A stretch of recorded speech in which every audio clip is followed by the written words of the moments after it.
Chante ce soir. Au moins 10, au moins 10, au moins 10, au moins 10. Merci aux chantes. Que Dieu vous bénisse. Alléluia. Que sa grâce soit avec vous.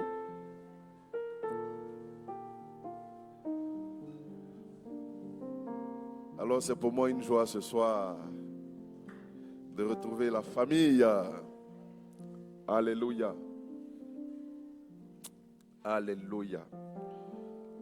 Alléluia. Ce que nous sommes en train de faire. Les gens, venez ici.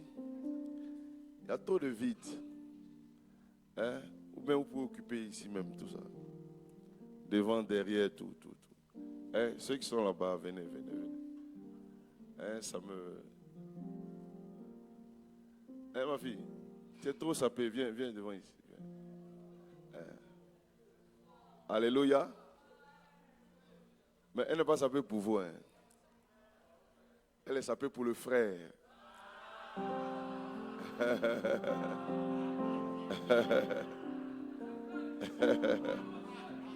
Alléluia.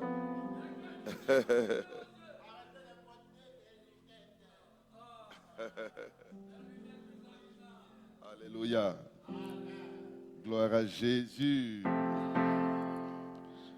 Amen. Donc on bénit le Seigneur. Il semble que ce dimanche c'était powerful. Vous avez passé un bon moment dans la présence de Dieu. Et c'était aussi puissant à Dabou. Vous avez les salutations de l'église sœur du prophète Ariston. C'était aussi powerful.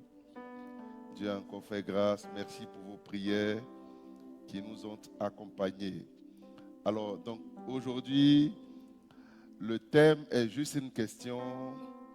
Câlin, bisous, caresses, point de suspension, jusqu'où on peut aller avant le mariage. Donc, en d'autres termes, est-ce qu'on peut faire des câlins? Est-ce qu'on peut faire des bisous? Est-ce qu'on peut se caresser? Est-ce qu'on peut caresser la sœur, le frère? Alléluia. Jusqu'où on peut aller? Y a-t-il des limites à ne pas dépasser? Est-ce qu'il ne faut même pas commencer? Voilà la question qui nous est soumise aujourd'hui, qui nous est posée. Alléluia. Et je sais que beaucoup parmi nous ont déjà des réponses. Alléluia. Qui a une réponse? Est-ce qu'on doit faire des bisous? Est-ce qu'on doit se caresser? Est-ce qu'on doit se câliner? Est-ce qu'on doit attraper la hanche de la sœur? Est-ce qu'on doit mettre la main sur le visage de la sœur et puis la regarder dans les yeux? Alléluia. Est-ce qu'on doit attraper la main de la sœur comme ça pendant longtemps?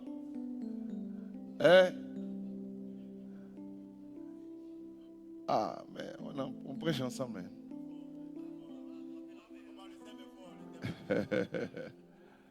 Alléluia. Alléluia. Les amis, le mariage est trop sérieux. Voyez, ces thèmes-là, Dieu nous accorde la grâce de les voir parce que le but de Dieu pour nous, c'est de nous préparer à réussir le mariage. C'est tellement important. C'est tellement important. La phase d'amitié, ou bien même, je dirais, même avant la phase d'amitié, pendant que tu es célibataire, et quand tu rentres aussi, tu as la grâce de rentrer dans les fiançailles, tout ça, c'est pour nous des temps d'école, des temps de formation. Je vous ai déjà enseigné là-dessus. On peut peut-être mettre les fiançailles un peu même dans le domaine du stage. Sinon, la véritable formation, c'est tout ce qui se passe avant que tu ne t'engages avec une personne pour dire je veux commencer les fiançailles avec quelqu'un. Parce qu'en principe, quand vous êtes officiellement déclaré fiancé, normalement, il ne devait pas avoir de séparation. Mais les fiançailles, ce n'est pas aussi le mariage. Tu vois? Parce que, en général, quand il y a les fiançailles, les parents sont déjà informés, tout le monde sait un peu que tel frère est en train de marcher avec telle sœur et les gens sont informés. Donc quand tout le monde sait que vous êtes ensemble et que vous vous faites suivre dans le but d'entrer dans le mariage et qu'après il y a une séparation, vous n'avez pas péché en tant que tel devant Dieu parce que les fiançailles, ce n'est pas encore le mariage. Mais ce que ça crée après, l'atmosphère que ça crée, les blessures que ça crée, ça peut entraîner encore d'autres choses. C'est pourquoi dès même qu'on est dans les fiançailles, pour nous, on estime que c'est vraiment l'antichambre pour entrer dans le mariage. Donc la phase même la plus importante, c'est avant même les fiançailles. Pendant que tu es seul, pendant que tu es un bon frère avec une soeur et tout ça, un bon frère, une bonne soeur dans l'église. Alléluia. Et tout ça là, je vous ai enseigné, c'est la formation au mariage commence dans toutes ces étapes.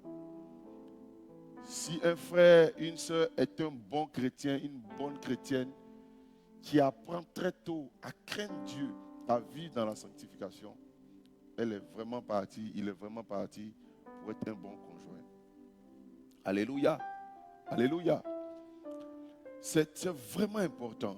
Surtout que on constate que même des hommes de Dieu, même des pasteurs, même des hommes que Dieu utilise, échouent très souvent dans ce domaine du mariage. C'est pourquoi moi je pense que pour nous, Vase d'Honneur et pour plusieurs églises, c'est vraiment une grâce qu'il y ait des enseignements, qu'il y ait des cours qui sont donnés pour préparer la génération que nous sommes à bien entrer dans le mariage. C'est des choses qu'il faut prendre à cœur. Je suis souvent étonné de voir que c'est quand des personnes commencent à sentir le besoin du mariage qu'ils s'instruisent au sujet du mariage. Alors que c'est quelque chose par lequel tu vas passer tôt ou tard. Tu vois? C'est comme si quelqu'un qui veut être médecin et puis il ne s'intéresse même pas très tôt à la médecine. Je pense que quand quelqu'un aspire à entrer dans une certaine vocation, c'est parce que depuis même le bas âge, on voit la personne qui aime s'occuper des gens, tu vois, elle est intéressée par la santé des personnes. Donc après, plus tard, quand on lui demande, qu'est-ce que tu veux faire dans la vie? Non, je veux être médecin, tu vois. On remarquait déjà, très tôt, elle est intéressée plus par tout ce qui est en rapport avec la médecine. Il y en a, quand ils veulent être, par exemple, des architectes, tu vas voir qu'ils sont intéressés par tout ce qui est décoration d'intérieur, maison et tout ça, tu vois. Donc en réalité, ce que tu vas devenir plus tard là, tu le prépares. Ça y est en toi depuis ton enfance, depuis même que tu n'es même pas encore entré dans l'école pratique, ou bien je veux dire formelle, qui va t'aider à te préparer pour ce que tu vas être plus tard. Puisque nous tous, nous sommes censés nous marier demain. En tout cas, au moins pour ceux qui n'ont pas fait vœu de célibat. Et je sais qu'il n'y en a pas ici. Alléluia. Donc comme c'est quelque chose par lequel nous allons tous passer et que nous visons tous, chacun rêve d'avoir sa femme, chacun rêve d'avoir son mari, ça veut dire que c'est quelque chose, on doit s'y préparer maintenant. C'est pourquoi dans les églises et un peu partout, s'il y a un domaine dans lequel on doit s'instruire, c'est aussi le mariage. Parce que nous sommes censés tous passer par là-bas. Et nos parents, notre famille, papa et maman, doivent aussi nous aider dans ce sens. C'est pourquoi on doit trouver dans nos familles des modèles. Tu vois, comment maman s'occupe de son mari, comment maman gère la maison, comment elle gère les enfants. Ce sont ces choses-là qu'on doit pouvoir voir et puis apprendre. Parce que la meilleure formation, c'est la pratique. Comment maman arrive, alors qu'elle a maintenant 5 enfants, gérer papa, gérer les enfants, gérer tout, et puis aller au travail. Comment elle arrive à concilier ça? Et puis la famille est stable, les choses avancent. Et l'enfant qui est là observe comment maman gère. Comment papa parle à maman, comment il gère sa femme, comment il prend soin de la maison, comment il est très responsable, comment il arrive à réunir les enfants, prier avec eux, les encourager, les édifier. Et puis, les enfants qui sont là observent surtout les garçons, ils regardent comment papa gère ces choses. Et plus tard, quand ils se marient, leur esprit a déjà été rempli par une certaine façon de faire qu'ils ont vue auprès de leur père. Parce qu'en général, les enfants aiment copier leurs parents. Alléluia. Mais comme pour la plupart d'entre nous, pour une raison ou une autre, on n'a pas vu ces modèles-là. On n'a pas vu ces choses. Pour beaucoup d'entre nous, les parents se sont séparés. Il y en a même, le père t'a pas reconnu. La mère aussi, elle est partie très tôt et tout ça. De la maison, et souvent même, c'est même pas au niveau des parents, c'est les beaux-parents, tu vois, le père, les parents de la femme ne veulent pas, le monsieur, ou bien les parents de l'homme ne veulent pas la femme, sinon les deux s'aiment. Mais comme les parents sont opposés, et puis ça crée des histoires, et puis finalement les deux se séparent. Et puis ceux qui en pâtissent, ceux qui payent le prix, ce sont les enfants. Vous voyez, il y a tellement de choses. Et ça fait que la plupart d'entre nous, on n'a pas vécu dans un environnement qui favorise la formation ou l'apprentissage au mariage. Dieu nous fait la grâce d'avoir des communautés où des enseignements sont dispensés dans ce sens. C'est un privilège. Il faut savoir apprécier ça. Les rencontres du mardi, les rencontres du mercredi, en tout cas pour cette saison, puisqu'on va continuer dans le mariage pendant un bon moment. Mardi, mercredi, on se retrouve dans le cadre de la famille. Il faut mettre ça dans ton programme. Parce que tu es en train de télécharger ce qu'il faut pour que demain, tu sois un bon mari, tu sois une bonne épouse. Que cela soit ton partage au nom de Jésus-Christ. Et même si tu es arrivé de faire des erreurs, la parole de Dieu est capable de rectifier le tir et de changer les choses. Donne un puissant amen. Alors, est-ce que on doit se câliner? Qui a déjà embrassé sa fiancée dans les mariages, dans les fiançailles, pardon? Honnêtement, qui a fait embrasser? Hein? Qui il t'est arrivé d'embrasser la soeur ou bien le frère? Parce qu'il y a des soeurs aussi qui embrassent les frères. Mais on entre nous, c'est le passé, non? Qui a déjà fait dans le passé?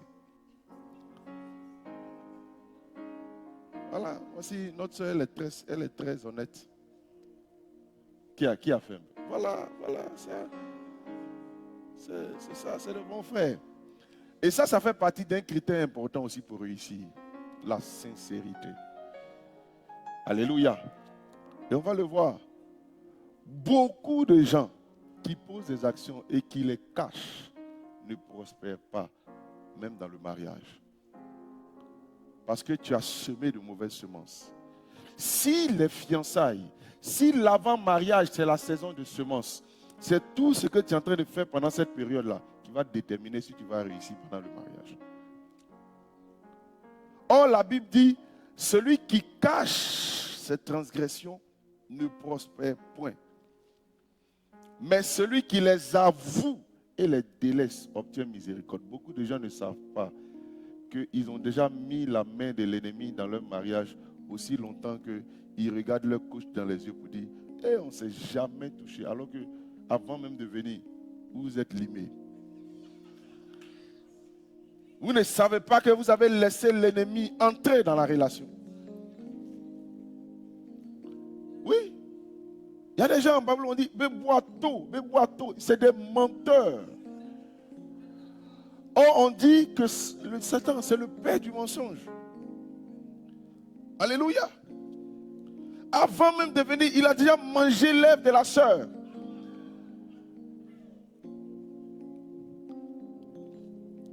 Et puis il vient regarder, il dit non. Puis ce jeu est dangereux. Il y en a même qui font des exhortations pour exhorter les autres. Exhorte-toi toi-même.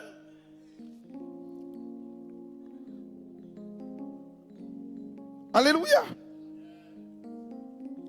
Est-ce qu'on doit s'embrasser? Est-ce qu'on doit se caresser? Est-ce que si on se caresse, c'est mauvais? Quelqu'un que je n'ai pas encore marié. Alléluia.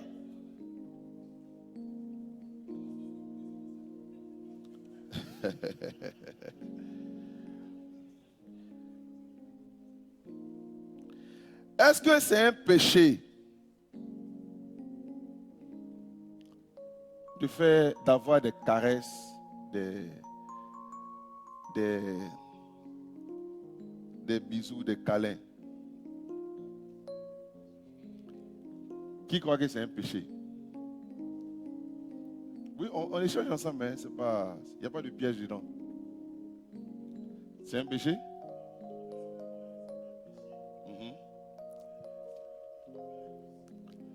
Lui dit c'est pas un péché, mais ça te conduit vraiment, ça ouvre la voie vers le péché. Quelqu'un d'autre?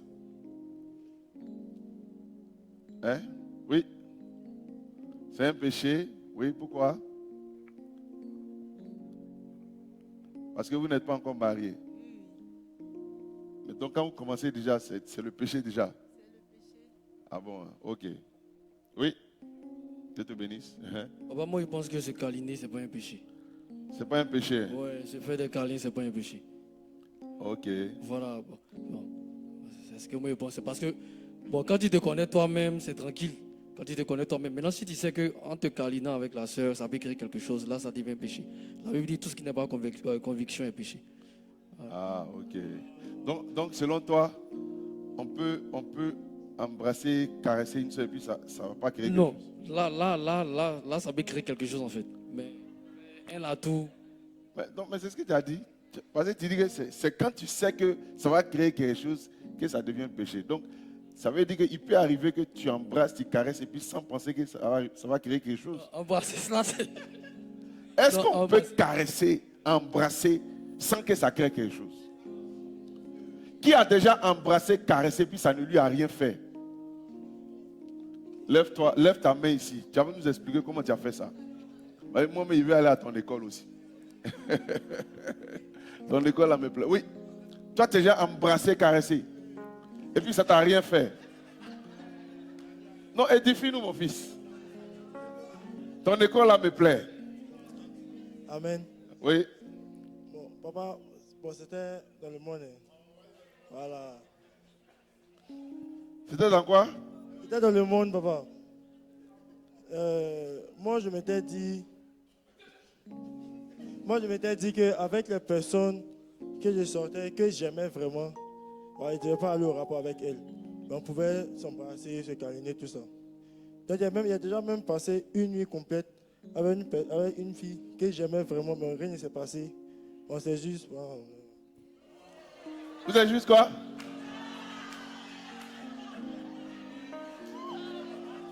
Faut nous expliquer, là, il y a quoi dedans?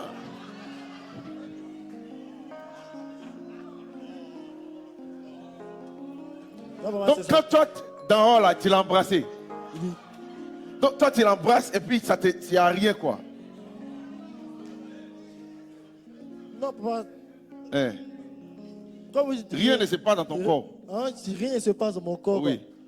Non, si, mais genre, pour dire que rien ne s'est passé, au fait, c'est ça qu'il veut dire. Non, on ne va même pas dans quelque chose qui va aller se passer. On est juste au stade de ce que tu ressens. Alléluia. Mais tu as pris ses lèvres, c'est ça? Tu as mangé même. Hein? Mais on parle, monsieur, où vous êtes? On s'édifie, on s'édifie. Hein? Tu l'as serré dans tes bras, c'est ça? Oui, papa. Voilà. Quand tu l'as serré, tu n'as pas senti une chaleur. Mais mon fils, on parle, hein? Tu as senti, non? Oui.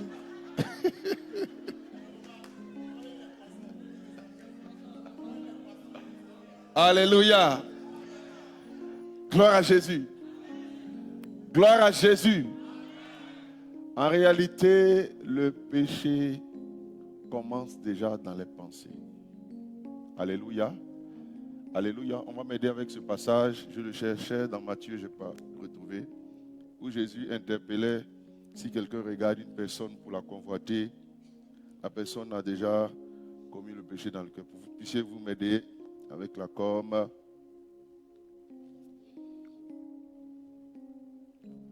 Allez, Shabala, Keberedu, Skinda, Oskababa, Le Berekete Legedebre. Quelqu'un a trouvé?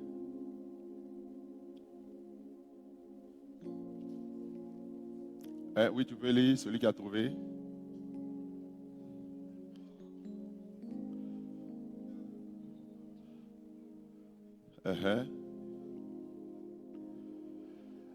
Donc, quelqu'un qui regarde une femme, qui la seule a dé.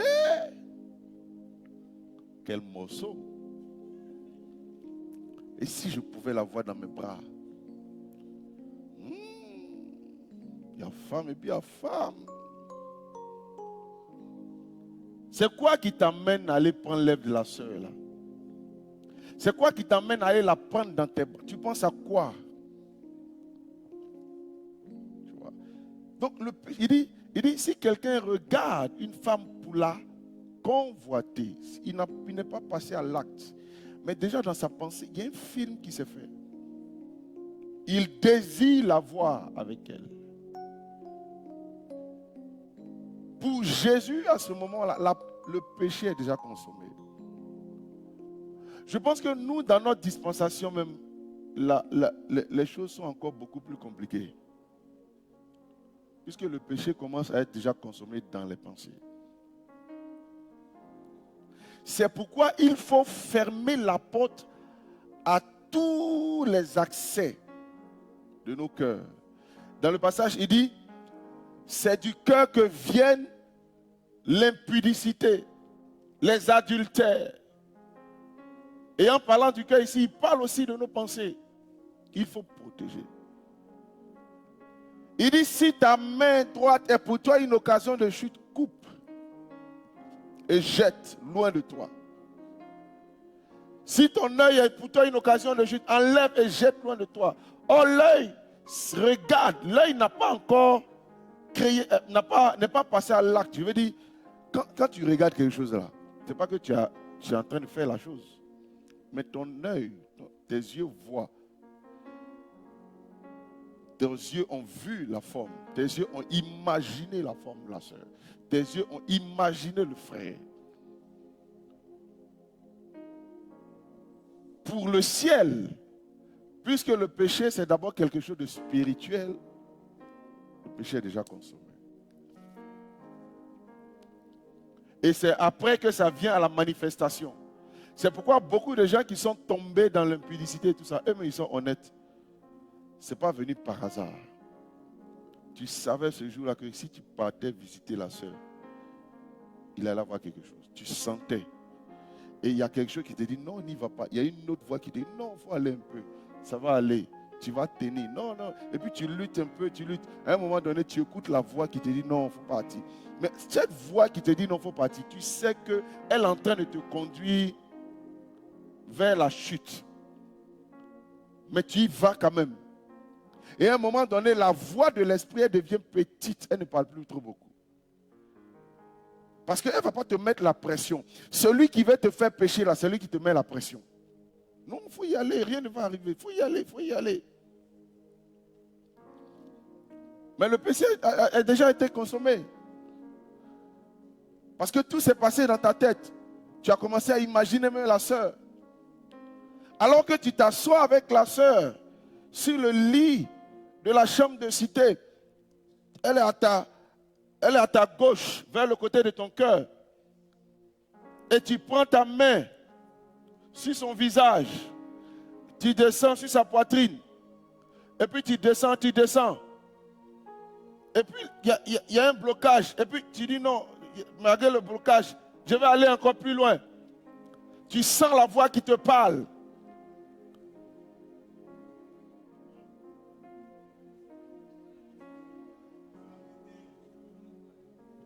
Notre génération n'a pas conscience de ce que c'est que le péché. Notre génération n'a plus la crainte de Dieu. Je vous ai raconté mon témoignage où je partais draguer une fille et puis elle m'a invité à une veillée. Vous vous souvenez de tout ce que je lui ai dit. Moi, je partais à cette veillée-là pour qu'elle me présente à son pasteur parce que je dis que je voulais la marier. Mais quand j'ai rencontré Jésus cette nuit-là, vous vous souvenez, non? On n'a pas eu besoin de m'exhorter de façon particulière. La seule chose que j'ai dit à la sœur là ce matin, vraiment merci de m'avoir invité. Le projet de mariage qui a fait que j'ai pris le taxi depuis Riviera 2 jusqu'à Benjerville, j'ai oublié le projet de mariage. Quand quelqu'un a rencontré véritablement Jésus, quand quelqu'un a fait une expérience, il y a des choses, on n'a pas besoin de t'expliquer. En réalité, ce genre d'enseignement même, on n'a même pas besoin de l'enseigner. Mais comme on a en face de nous une génération qui ne veut pas laisser le Saint-Esprit faire son travail et qu'elle veut qu'on lui explique tout dans les détails et qu'elle veut qu'on lui explique comment le péché va te conduire à la destruction, à la mort, avant qu'elle se dise c'est pourquoi on est obligé d'avoir de tels coups. Sinon, toi aussi, quand tu câlines quelqu'un, avant même de passer à l'acte, là, on s'embrasse. Quand vous embrassez la tête, ce n'est pas tes poils là qui sortent, c'est titi. Oui, tu sais qu'il y a quelque chose. Tu sais qu'il y a quelque chose. Quand tu fais ta bouche, on dirait que tu as mis un piment là. Ça a commencé. Ça a commencé. Ça a commencé. Voilà. Donc, c'est des enseignements même. Normalement, pour un bon chrétien, on n'a pas besoin de te dire. Parce que tu es déjà passé à quelque chose. Mais beaucoup ne savent pas que ce qu'ils sont en train de semer pendant la phase des fiançailles, ils vont le récolter. Ils vont le récolter. Beaucoup ne savent pas. Beaucoup ne savent pas. Beaucoup ne savent pas. Beaucoup ne savent pas.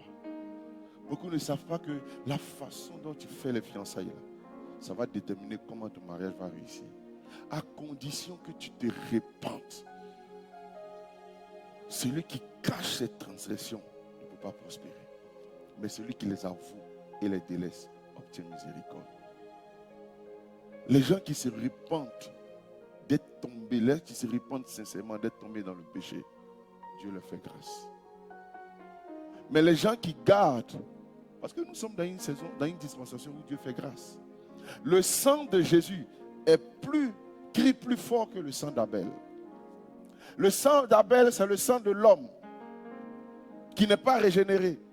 Mais on dit le sang de Jésus crie plus fort. Une femme que tu as pris, tu es sorti avec elle. Un frère, un homme avec qui vous avez eu des rapports sexuels. Vous êtes liés dans le spirituel. Surtout si tu as pris sa virginité. Normalement, tu es condamné à la marier. Parce que vous êtes liés. Vous êtes liés. Il y a un lien. Il y a un lien dans le spirituel qui est très fort. Qui est très fort. C'est pourquoi vous qui faites espérer des sœurs et après qui brisez leur cœur, vous qui faites espérer des frères et qui brisez leur cœur, vous êtes en train de faire couler le sang. Ce n'est pas le sang physique qui coule, mais au niveau de l'âme, il y a une blessure qui se crée. Et alors que la voix du sang crie, elle m'a trahi, il m'a trahi, et que la voix du sang s'élève contre toi, il y a une condamnation qui s'élève dans le spirituel. Beaucoup ne savent pas. C'est pourquoi il faut marcher correctement. Ce que tu sèmes dans ton passé, tu vas récolter. Quand tu vas coucher avec quelqu'un, vous partagez beaucoup de choses. Le sexe est une porte d'entrée dans ta vie. Tu vas prendre ses démons, tu vas prendre ses liens, tu vas prendre beaucoup de choses et vice versa. Ça, c'est versé dans les Écritures. C'est des choses que vous savez. Ne jouez pas avec. Ne jouez pas avec. En principe, pour un bon chrétien, ça, c'est même pas un thème qu'on doit aborder. Tu sais que quand tu vas attraper quelqu'un, puis tu attrapes sa bouche, tu l'embrasses là. À la minute là, ton Bakary Kumba est élevé. Ou bien toi tu en fais. Ou bien Qui en fait ici? Donc, tu entends me dire quoi? Dieu me dit quoi? Dieu me dit quoi? Dieu me dit quoi? Donc c'est des choses, il faut faire attention. Quand tu reçois le sexe opposé, vous êtes deux dans la maison. Et que tu reçois un frère, tu reçois une soeur, et puis tu es dans des tenues sexy. Tu rêves à quoi? Tu t'entends quoi? Tu reçois quelqu'un, même maintenant où la terre même est corrompue, ou même le même sexe même, il y a danger. À plus forte raison, le sexe opposé. Tu reçois quelqu'un dans ta maison, tu as porté quelque chose de court, serviette là, et bramès. Hé, les frères, faut arrêter. Faut arrêter. Souvent, il y a des démons qui agissent comme ça. Il faut reconnaître, si tu es comme ça, il y a un esprit qui agit en toi. Il faut traiter ça. Il faut traiter ça. Il ne faut pas jouer avec. Il faut traiter. Il faut traiter. Il faut traiter. Le but de ce cours, c'est de nous amener à vivre des fiançailles saines. Les périodes de cheminement et de fiançailles sont l'antichambre du mariage et non pas un demi-mariage. Elles constituent un temps pour éprouver. Alors, ce qu'on partage avec vous, c'est ici. Hein? Voilà, les livres sont disponibles. Il y en a, chacun doit avoir son livre. À vos marques, prêts, partez pour un mariage heureux, prendre un bon départ. Il y en a deux, il y a le tome 1, il y a le tome 2. Je crois qu'il y a à peu près 14, 15, je ne sais pas quoi. En tout cas, il y a beaucoup de cours. Quand tu as fini ça, au moins, tu es bien instruit sur le mariage. Alléluia. Elle constitue un temps pour éprouver l'amour que l'on ressent l'un pour l'autre, pour apprendre à mieux se connaître, pour s'adapter à l'autre, pour s'assurer qu'on a des aspirations convergentes. C'est un moment privilégié pour cultiver l'amitié et pour se préparer au mariage. De même qu'une bonne semence favorise une bonne récolte, une période de cheminement bien vécu favorise un mariage épanoui. Ça veut dire la période dans laquelle vous êtes, célibat, fiançailles, c'est-à-dire tout ce qui est période après mariage, avant mariage, c'est une période de semence. Il dit, ne vous y trompez pas. Ce qu'un homme aura semé, il le moissonnera aussi. C'est pourquoi cette période-là doit être une période de plus en plus sincère, de plus en plus sérieuse. De plus en plus sérieuse. Regardez, j'ai essayé de parler avec plusieurs de mes fils et filles qui ont connu des défis dans le mariage. Il y en a même qui se sont séparés, les choses n'ont pas marché, ce qui ne devait pas être. Mais vous savez que les divorces là, ça marque l'esprit. Oh, je prie que Dieu ne te fasse pas passer par le divorce. Tu vas te relever 7, mais ça va te marquer pendant un temps. Ça va te marquer. Ça va te marquer. Quelqu'un avec qui tu as partagé, vous êtes devenu une seule chair. Devant tous les hommes, vous êtes fait des vœux. Il y a eu toute une... C'est pas une action banale. Les autorités spirituelles sont venues parler. Toute l'église était là. La famille était là. Ce n'est pas des choses... Ça reste dans ton esprit. Ce n'est pas quelque chose d'anodin. Et te retrouver quelques mois plus tard, quelques années plus tard, à te séparer. Et à un moment donné, ça devient même comme de la haine, comme vous ne vous êtes jamais aimé. Ça va te marquer. Même si tu allais te marier avec quelqu'un d'autre. Ça là, c'est resté quelque part dans ton cœur quelque part. C'est pour ça qu'en général, quand tu as connu ça, vaut mieux même ne pas te mettre avec quelqu'un. Laisse le Seigneur travailler. Beaucoup de grands hommes de Dieu ou bien de grandes dames qui sont séparées, elles se sont concentrées sur le ministère, finalement. Elles ne se sont pas remariées. Catherine Kuhlman, quand elle s'est séparée, elle s'est concentrée sur son ministère. Beaucoup. Alléluia. Le pasteur Chris, je ne sais même pas si il s'est remis encore avec quelqu'un. Jusqu'à présent, je ne sais pas. Parce que je ne vois plus sa femme. Béni par la grâce de Dieu, il a pu se réconcilier avec sa femme. Ils se sont remariés encore. Alléluia. Donc, tout ça, c'est pour vous éviter. Le divorce va te marquer. Tu n'as qu'à beau donner l'impression devant les gens que ça va. Mais ça va te marquer. C'est quelque chose de mauvais même. C'est pour tout ça là qu'il y a école de mariage. Ne sous-estimez pas ça. C'est un domaine dans lequel vous ne devez pas être léger, légère. Et je parlais avec la plupart de mes fils et filles. J'ai vu qu'il y a eu un dénominateur commun. Pour la plupart d'entre eux, d'entre elles, il y avait des signes. Il y avait des signaux. Le conjoint est coléreux. Et un des dénominateurs que j'ai vu pour la plupart d'entre eux, c'est qu'ils se sont touchés. Ils se sont connus pendant les périodes de fiançailles. Ils ont couché ensemble. Même ils ont dépassé flotte. Et ça donne le droit à l'ennemi de vouloir venir prendre quelque chose dans la relation. Il y en a qui ont remarqué que la personne qu'elle veut marier est très coléreuse. Ce n'est pas quelqu'un qui demande pardon, ce n'est pas quelqu'un qui se soumet facilement. Il y en a qui ont remarqué que le gars, ou bien la personne là, elle est pingre, on ne voit pas son argent. Et puis c'est elle toujours qui te demande à toi. C'est toi qui fais des efforts, qui fais des sacrifices. Et ça,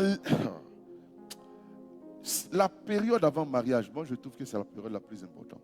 Parce que dès que tu es rentré dedans, tu es censé être born. Ou bien même fermer les deux yeux. Parce que tu es déjà dedans. Tu es obligé de payer le prix pour la restauration. Tu es obligé de payer le prix. Parce que Dieu ne veut pas qu'on divorce. J'entendais un homme de Dieu, un grand homme de Dieu au Nigeria qui parlait que, comme Dieu dit ne pas divorcer. Mais si tu as marié une sorcière, vaut mieux divorcer avec la sorcière au lieu que vous partiez en enfer. Mais comment toi tu as fait pour marier une sorcière? Quand on vous dit de vous préparer au mariage, vous pensez que c'est un jeu. Comment toi tu fais? Et puis en 2 ou 33 mouvements, tu as vu une soeur parce qu'elle chante bien dans l'église, tu allais la prendre pour la marier. Et puis après, tu découvres qu'elle est sorcière. Il faut être responsable pour assumer tes erreurs. Il faut être responsable pour toi-même, pour te briser. Si vous lisez l'histoire de choses, comme on appelle John Wesley, sa femme lui a créé tous les problèmes. Sa femme était son écharpe, mais jamais il n'a divorcé. C'est parce que beaucoup d'entre nous, on ne lit pas les histoires des grands hommes de Dieu. Sa femme, le grand John Wesley, son frère même, il paraît que c'était pareil. Leur problème était leur femme. Le grand John Wesley, église méthodiste, grand réveil. Sa femme était un grand problème. Mais il a porté sa femme. Dans notre génération, j'en connais qui allaient divorcer. Mais tout ce dont on est en train de parler, c'est justement pour éviter que demain tu divorces. Tu ne divorceras pas au nom de Jésus-Christ. Et même si c'est arrivé, que Dieu te restaure. Ne te précipite pas à vouloir rentrer dans quoi que ce soit. Prends le temps de guérir, de comprendre certaines choses. Le temps de Dieu va arriver. On ne sait jamais, Dieu a ses plans. Dieu a ses plans. Alléluia. Alléluia. Quand je les ai écoutés pour la plupart, il y avait un dénominateur commun. Il y a une qui me disait, il a vu, il était coléré. Surtout quand le gars te bat ou il te porte main, c'est des indices avec lesquels il ne faut pas jouer. Quand quelqu'un te dit, il veut de toi un frère dans l'église et puis il t'embrasse, il aime te faire des propositions bizarres. Il faut regarder le gars là, puis il faut couper la relation.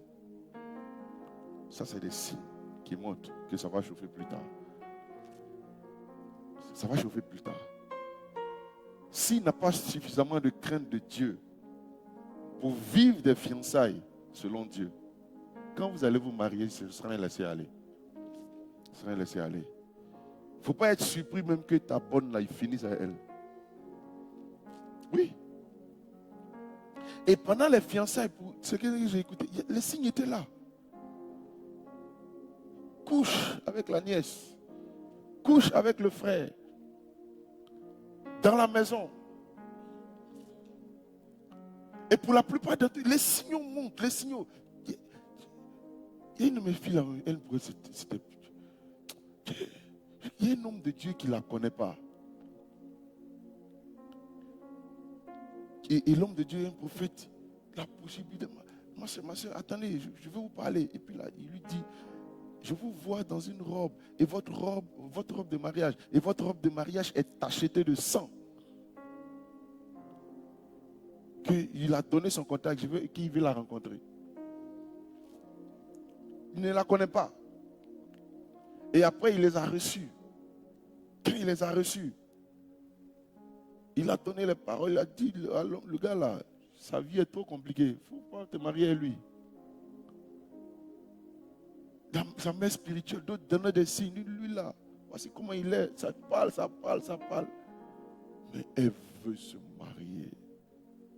Elle veut se marier. Donc c'est comme si elle était devenue sourde à toutes ces interpellations. Un frère, une soeur qui dans les phases des fiançailles aime flirter avec toi, il faut arrêter. Ça va être dangereux même. Ça va être dangereux. Un frère, une soeur qui n'a pas suffisamment de maîtrise, qui un peu seulement se laisse aller, il faut arrêter. Une soeur qui aime les flirts, qui aime la compagnie des hommes, on parle, tu ne comprends pas. Ce que ta maman a vécu, tu vas vivre la même chose. Tu vas vivre la même chose. Ne jouez pas avec ça. Ne jouez pas avec ça. Tu es en train de vivre la vie de ta maman. On te parle, tu ne comprends pas. Tu es en train de vivre la vie de ta maman. Tu es en train de vivre la vie de ta maman. Tu vas vivre la même chose. Il faut mettre de l'ordre. Craignez Dieu, craignez Dieu, craignez Dieu, craignez Dieu. Craignez Dieu. Quand tu regardes ta mère, tu n'as pas compassion. Tu n'as pas envie de dire non que la souffrance de ma maman, ça va s'arrêter à moi. Moi, je dois rectifier les choses. Pourquoi tu te laisses aller? Pourquoi tu te laisses aller? Pourquoi tu te laisses aller? Tu ne remarques pas que tu es en train de vivre la vie de ta mère. Tu ne remarques pas que c'est la vie de ton papa que tu es en train de vivre. Pourquoi tu te laisses aller? Ce n'est pas des choses qu'il faut faire. Même si les gens ne te voient pas. Celui qui bénit te voit. Celui qui bénit les relations, il te voit. Celui qui est censé protéger ta relation, il te voit. Celui quand le diable va venir faire réclamation. Jésus disait, Pierre, Satan vous a réclamé pour vous cribler. Parce que le diable vient réclamer. Et souvent il a le droit. Parce qu'il sait comment vous avez vécu vos fiançailles. C'est du faux. Celui qui peut te racheter là, souvent tu ne lui donnes pas l'occasion de te sauver. Parce que tu as donné l'occasion à l'ennemi de rentrer et de réclamer. Faites attention, mes enfants. Faites attention, fils et filles. Faites attention, servantes et serviteurs de Dieu. Ne jouez pas avec votre vie. Ne soyez pas légers avec votre vie chrétienne. Si nous sommes véritablement convertis, il y a des thèmes qu'on ne doit même pas aborder avec nous. Mais comme il faut qu'on enseigne des choses, parce que beaucoup ne connaissent pas véritablement Jésus, il veut qu'on leur explique tout. C'est pour ça qu'on explique. Alléluia. Alléluia.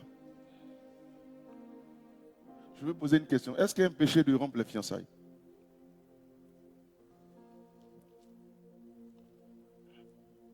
Est-ce que c'est un péché de rompre les fiançailles? Oui.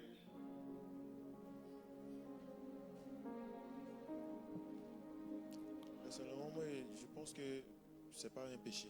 Ok. Ce n'est pas un péché parce que, bon, vous n'êtes pas unis. C'est juste un temps comme ça. Voilà, Ok, donc qui vous ne avez peut le pas temps de au mariage. Donc les fiançailles ne sont pas le mariage. Est-ce que dans la Bible, il y a des cas où des fiançailles ont été rompues? Que vous connaissez? Oui. Marie et Joseph, ça c'est notre exemple phare, tu vois. Mais comment leurs fiançailles avaient voulu se rompre? Hein? Oui, Joseph avait appris que Marie était enceinte. voilà. Parce qu'il ne l'avait pas touchée en fait. Comment se fait-il qu'elle était enceinte? Donc, Voilà. il voulait rompre secrètement. Ils voulaient rendre comment? Secrètement en fait. Secrètement. Et puis encore, Et sans la diffamer en fait. diffamer. Voilà, sans la Voici diffamer. l'esprit. Quand les fiançailles n'ont pas marché, ce n'est pas la guerre. Alléluia. Parce que ce n'est pas le mariage. Et même si c'était le mariage aussi, même si vous êtes séparés aussi, ce n'est pas la guerre. Il ne faut pas aller diffamer l'autre. Il ne faut pas aller mettre l'autre, salir son nom. Oui, elle a fait ceci. Et parce que Mohamed l'explique, c'est l'attitude de cœur de Joseph qui a fait que Dieu m'est venu vers lui. Parce qu'il avait voulu rompre sans diffamer la personne. Un tel gars qui montre de telles dispositions dans les fiançailles, il sera forcément un bon mari. Parce qu'il ne cherche pas à exposer sa fiancée. Il ne cherche pas à la salir. Ça n'a pas marché, on se sépare tranquillement. Ce n'est pas la guerre. Je ne vais pas aller m'asseoir devant les autres pour dire, oh, elle est ceci, elle est cela. Voilà. Parce qu'il avait déjà une attitude de protéger la sœur. De ne pas exposer la sœur. Voici des signes que vous devez remarquer. Un homme, une femme, même dans les fiançailles, qui n'a pas l'attitude de vous protéger, qui pour peu va exposer ce que vous vivez aux autres. Ça, c'est un indice qu'il ne faut pas sous-estimer. Joseph était un homme de bien. Le passage dit que c'était un homme de bien. Un homme de bien. Mariez des gens qui sont des hommes de bien. Engagez-vous avec des personnes qui sont des hommes de bien. Ne restez pas au niveau de la chair. Je suis là pour dire à quelqu'un, fais attention. Tu es en train de vivre la vie de ta mère ou de ton père. Fais attention. Cet enseignement-là vient pour te faire sortir. Parce que le diable peut te faire revivre le même cycle familial. Le même cycle familial. Alléluia. Alléluia. Joseph était un homme de bien. Il a voulu rompre avec Marie parce qu'il pensait qu'elle était enceinte de quelqu'un d'autre. Ce qui constitue en soi une grosse humiliation pour un homme. Joseph a toutefois voulu le faire sans déshonorer Marie. Matthieu 1, 19. De même, s'il vous arrive de vouloir rompre, veillez à ne pas non plus vous déshonorer l'un et l'autre. Alléluia. Soyez discrets pendant la période de cheminement pour éviter trop d'embarras en cas de rupture. C'est ce que je disais. Parce qu'en général, quand les gens sont arrivés au stade de fiançailles, on sait. Tout le monde sait. La famille sait. Surtout quand on a affaire, par exemple, un parmi nous a des parents qui ne sont pas convertis et qu'officiellement, on vient dire que vous êtes ensemble. Ils ont fait, pas la dot d'abord, co. Tu vois, les parents savent que vous êtes officiellement ensemble. Imagine que, par exemple, la sœur a des parents qui sont musulmans et le frère a des parents chrétiens. Et tout le monde sait, le pasteur a envoyé des représentants pour dire officiellement que vous êtes ensemble. Et que toi, un matin, toi, le frère, à cause de certaines raisons, tu viens de dire que Dieu t'a plus parlé. Imagine ce que ça crée dans l'esprit de ces inconvertis-là. C'est pour cela qu'en général, même quand on arrive, c'est-à-dire on doit bien faire la phase de l'amitié, de sorte que quand on arrive à la phase des fiançailles, en général, il ne doit pas avoir de non-retour. Parce que c'est vraiment l'antichambre. Beaucoup de mes fils et filles qui aspirent à se marier, quand ils viennent, ils voient que je ne suis pas trop pressé. Je prends mon temps. Parce que j'observe certaines choses. Pas que ce n'est pas la bonne personne, mais je pense qu'il y a un... J'observe. Voilà.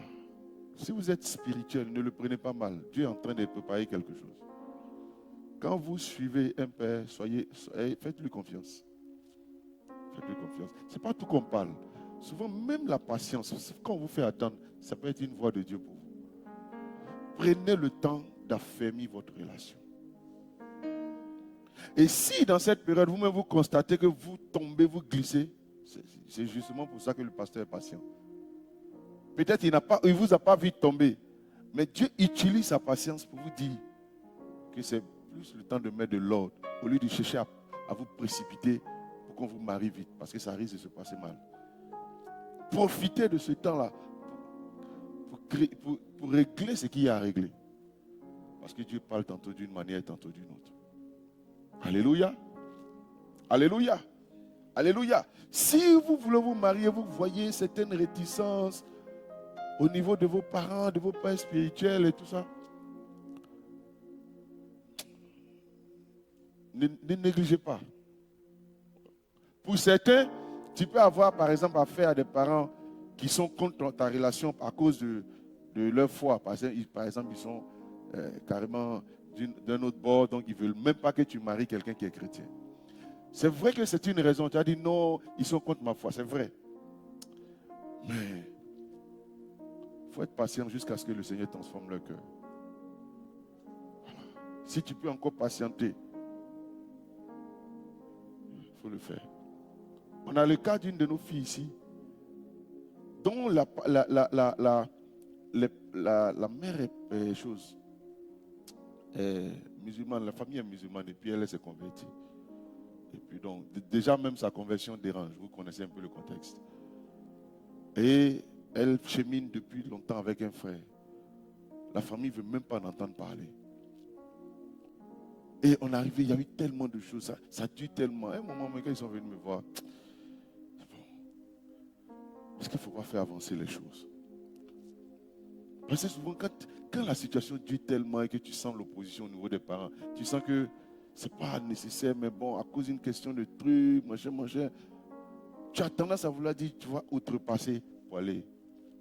Et dans leur rencontre avec un des pasteurs d'Abidjan, le pasteur a eu la conviction, il lui a dit, patientez un peu, je sais que Dieu va toucher le cœur du parent qui s'oppose. Mais ça n'a pas duré les mois qui ont suivi. Le parent qui était opposé, qui ne voulait pas en entendre parler depuis des années, le parent en question, il a dit, je ne suis pas content, mais comme tu insistes, allez vous marier. Donc au moins, même si ton oui là, c'est à contre-cœur, mais tu as dit oui. Avant même, tu ne voulais même pas en entendre parler.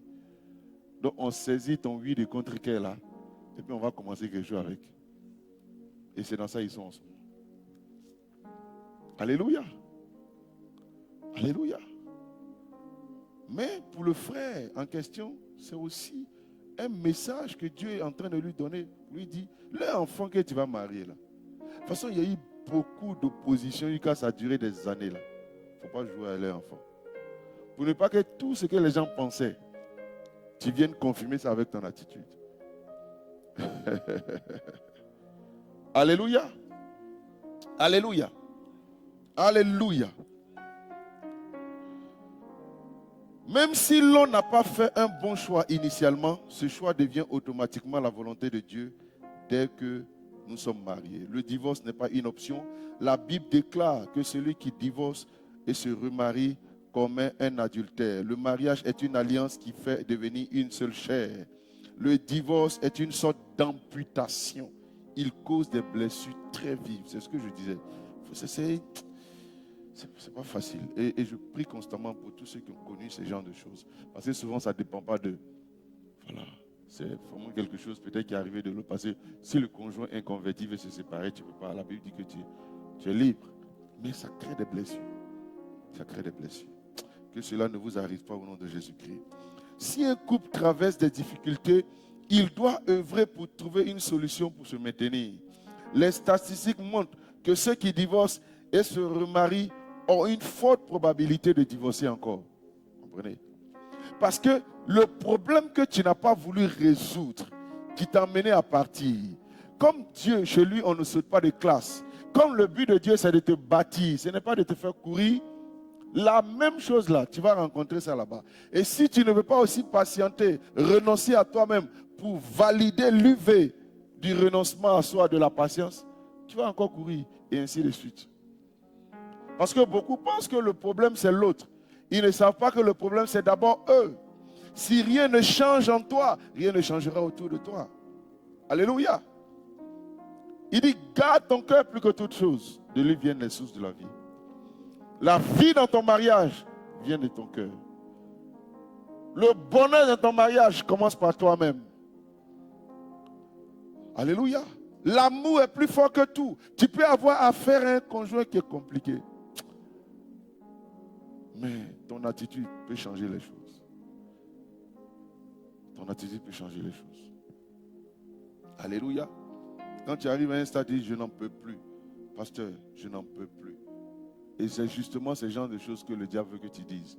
Une fois que ta foi prend un coup, une fois que tu n'as plus d'espérance, il dit, un esprit abattu, qui le relèvera? Souvent, le but de l'ennemi, c'est de toucher ton esprit, que tu n'espères plus au mariage, que tu ne crois même plus même. Quand tu regardes l'homme là, tu regardes son devant, tu ne peux même pas penser que quelque chose peut changer là-bas. Dès que tu arrives à ce stade-là, tu vas partir. Souvent même, tu ne dis pas, tu veux divorcer, mais tu es dans le couple, mais tu as divorcé même. Tu as d'autres projets, vous êtes là, colocataire, tu ne penses même pas à lui, tu n'envisages rien avec lui. Donc souvent, le divorce même, ce n'est pas physique, c'est déjà dans la tête. Vous vivez ensemble, mais vous n'avez rien en commun. Chacun a son programme.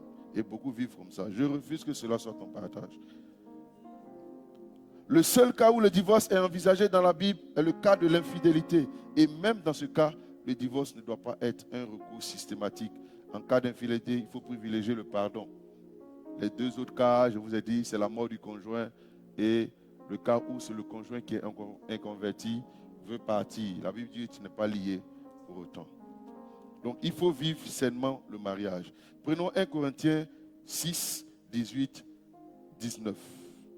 Quelqu'un d'autre va prendre 1 Thessaloniciens 4, 3 à 4. On va le lire rapidement.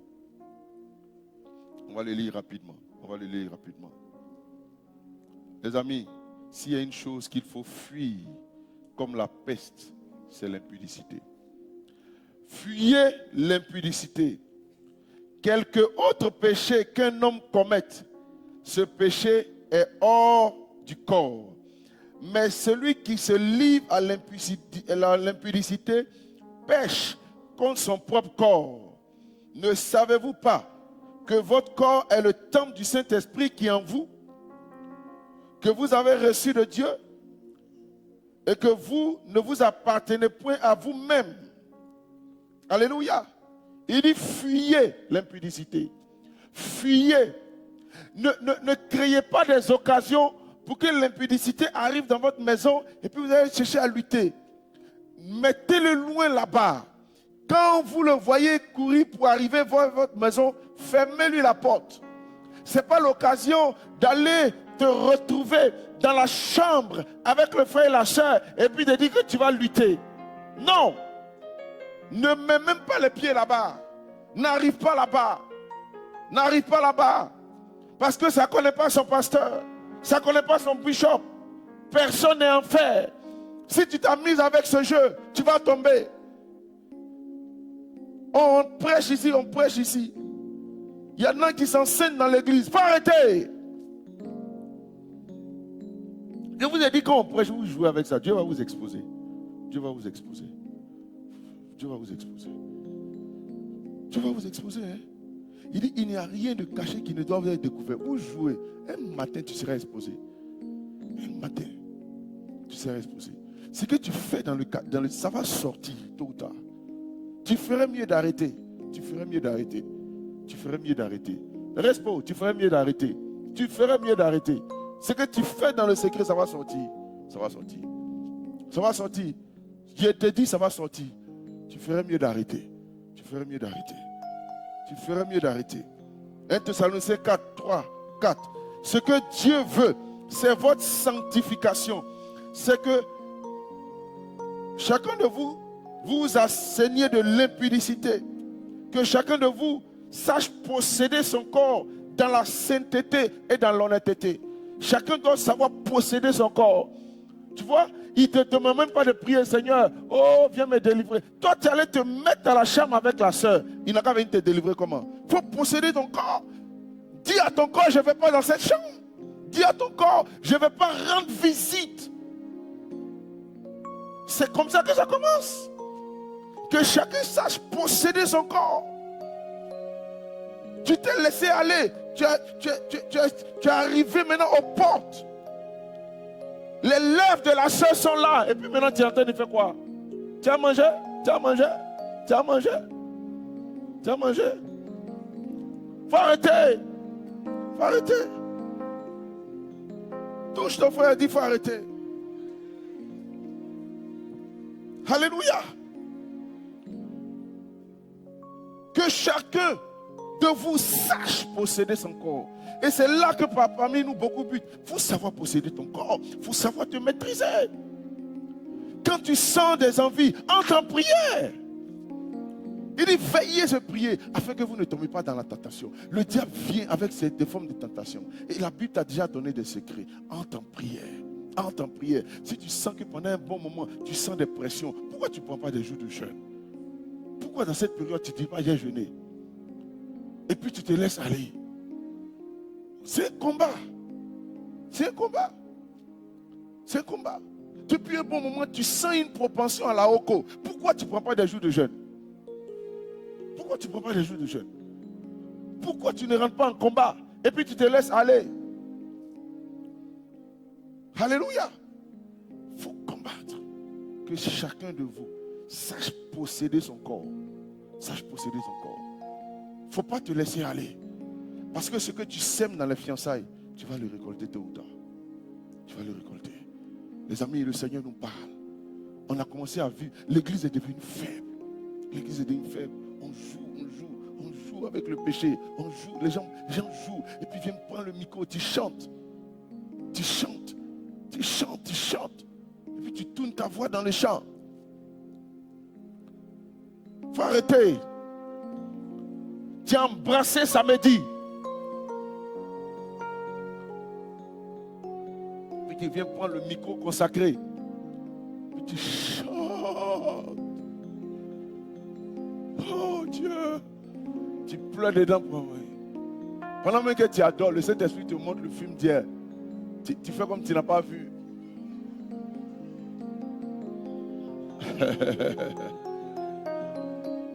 Faut arrêter. Tout ton frère dit faut arrêter. Alléluia. Faut arrêter. Faut arrêter. Les versets ci-dessus montrent à quel point la sanctification a du prix aux yeux du Seigneur. Je vous fais faire un exercice. Essayez de taper dans les trucs de recherche là. Tous les versets qui parlent d'impudicité. Faites le temps, prenez le temps de lire. Vous allez comprendre que s'il y a quelque chose qu'il faut fuir, c'est l'impudicité. Il dit quelques autres péchés que l'homme commet, cela est hors de son corps. Mais l'impudicité là, ça détruit ton corps. Dès que tu commences à embrasser la soeur, dès que tu commences à rentrer dans les câlins, tu es en train d'attirer quelque chose que tu ne pourras pas maîtriser. Tu es en train d'allumer un feu. Quand le feu de brousse commence là, on a du mal à éteindre. Alléluia. Tu es en train d'allumer un feu, tu es en train d'allumer quelque chose. Tu es en train d'allumer quelque chose. Dès que tu commences à regarder sur Internet des images, tu es en train d'allumer quelque chose, je t'assure. Tu es en train d'allumer quelque chose. Ça va mal finir. C'est ça, fuir l'impudicité. C'est pas se laisser aller. Et puis quand on est aux portes là, on dit, oh, viens me secourir. Qui va venir te secourir? Il y a longtemps, tu aurais dû fuir. Il y a longtemps. Il y a longtemps. Il y a longtemps. Tu connais tes faiblesses. Il dit que chacun de vous sache posséder son corps. Toi, tu es là. Tu attrapes la hanche des sœurs. Pourquoi? Qui vous a marié? Quand tu touches ces rondeurs ici, là, toi, tu en fais quoi? Faut arrêter ça. Faut arrêter. On dit non, parce que le pasteur fait accolade. Toi, tu es pasteur. Faut arrêter, hein? Faut arrêter. Faut arrêter. Alléluia. Alléluia. Maintenant que tu es enceinte là, on fait quoi? On fait quoi maintenant? Maintenant que ta démarche commence à changer là, on fait quoi? Voici maintenant tu as honte, tu ne peux plus venir à l'église. Tu as honte. Tu pensais que tu t'es... Voici tu as honte. en train de perdre ta foi à cause de bêtises. Plaisir de quelques secondes. Ça commençait par des câlins. Ça commençait par des caresses. Ça commençait par des paroles, des SMS que tu envoies très tard dans la nuit. Tu envoies SMS à ta soeur à 24 heures. À 24 heures, on prie. On prie. On prie à 24 heures. Touche ton frère, il faut dire on prie. Alléluia. Alléluia. On va prier. C'est l'heure des ténèbres. Alléluia.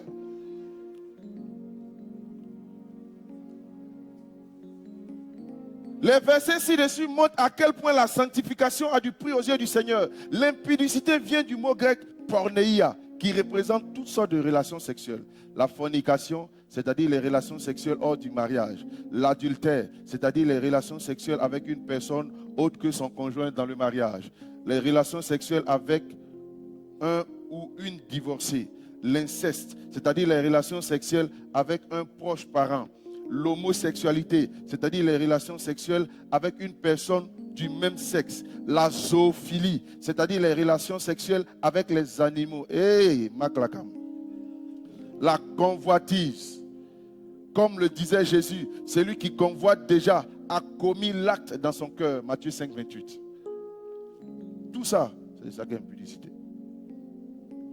Pendant la période des fiançailles, il essaie de conseiller de cultiver l'amitié, de passer du temps l'un avec l'autre, d'avoir des activités communes afin de mieux se connaître. Mais il est cependant très important de ne pas brûler les étapes. Dans le royaume de Dieu, on ne consomme pas sans avoir payé. On ne goûte pas non plus avant d'avoir payé. Il n'y a pas goûter voir. Il faut arrêter. Il faut arrêter. Je te donne cet indice aujourd'hui.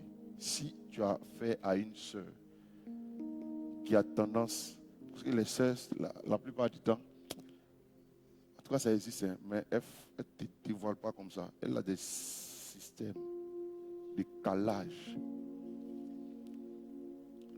C'est un spi de façon. Voilà. Mais tu sais que c'est un appel.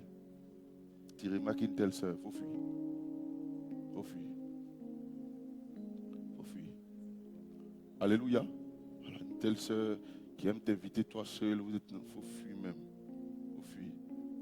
Même si elle sait chanter, même si elle sait danser, même si elle sait danser, il faut fuir. Voilà. Même si elle est une bonne portière, elle sait attraper caméra, même si quel que soit ce qu'elle sait faire dans l'église, il faut fuir. Alléluia. Alléluia. Voilà. Un pasteur allait rendre visite à une de ses filles spirituelles.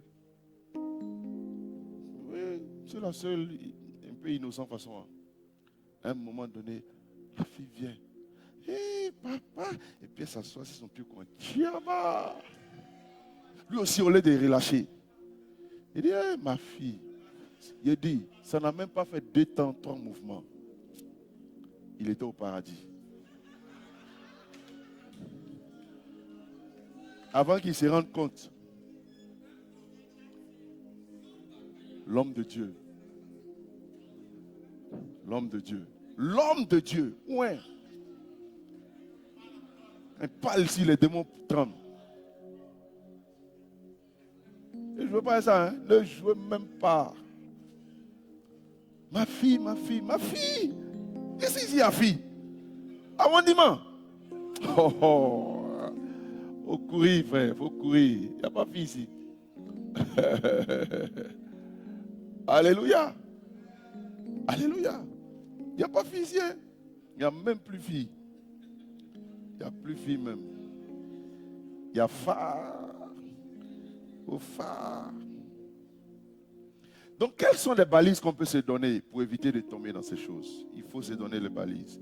La proximité crée l'amour et crée les sentiments.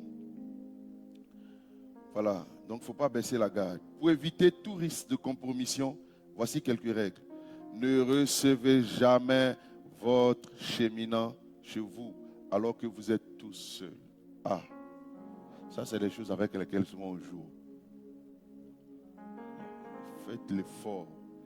Si vous ne voulez pas s'aimer les germes, les semences de quelque chose de dangereux, c'est-à-dire c'est des choses vous devez faire l'effort. Faites l'effort. Faites l'effort. Parce que personne ne vous surveille. Le pasteur n'est pas le Saint-Esprit.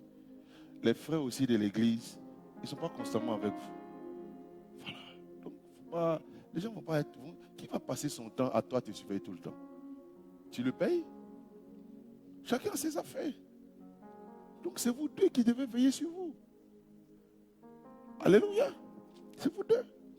Sauf si peut-être spécialement le pasteur a reçu une révélation et que Dieu lui parle et qu'il t'appelle, séance tenante là pour corriger certaines choses. Mais ça, ce n'est pas tout le temps. Ne recevez jamais votre cheminant chez vous alors que vous êtes seul. Ma soeur, ne reçoit jamais le cheminant.